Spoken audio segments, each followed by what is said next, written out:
this video, I'll guide you through how to add an alias record on Namecheap. Whether you're connecting your domain to a hosting service or a platform that gave you a special host name, this walkthrough will help you set it up correctly and avoid common mistakes.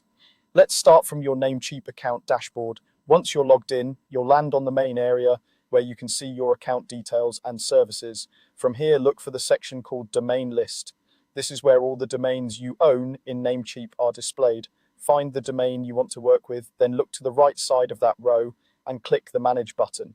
That will open the settings page specifically for that domain. At the top of this page, you'll see several tabs. You want the one labeled Advanced DNS. Go ahead and click that. The Advanced DNS section is where you control all the technical records that tell the internet how to route traffic for your domain, such as A records, name records, and in this case, alias records. Once you're in Advanced DNS, scroll until you see an option that says Add New Record. Click that button. This is how you create a new DNS record for your domain. A small form will appear with different fields for type, host, value, and TTL. First, click on the drop-down for type. From the list of options, select alias record. An alias record is similar to a name, but it works at the root level of your domain, which is why many services recommend using it when you want your main domain to point to a specific host name. Next, move to the host field. Here, type the symbol @.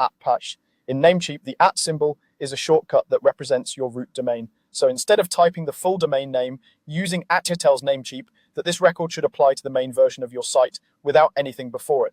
Now in the value field, enter the destination hostname provided by the service you're connecting to. This might look something like your site.examplehost.com. It will be given to you by your hosting provider or platform, so make sure you copy it exactly without extra spaces and paste it into the value box. This hostname is where visitors will actually be sent when they type your domain into their browser.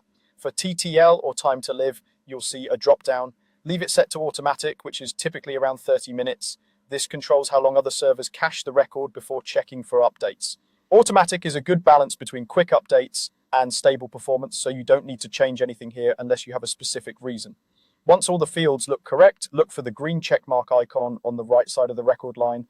Click that checkmark to save your new alias record. If you don't click it, the changes won't be applied.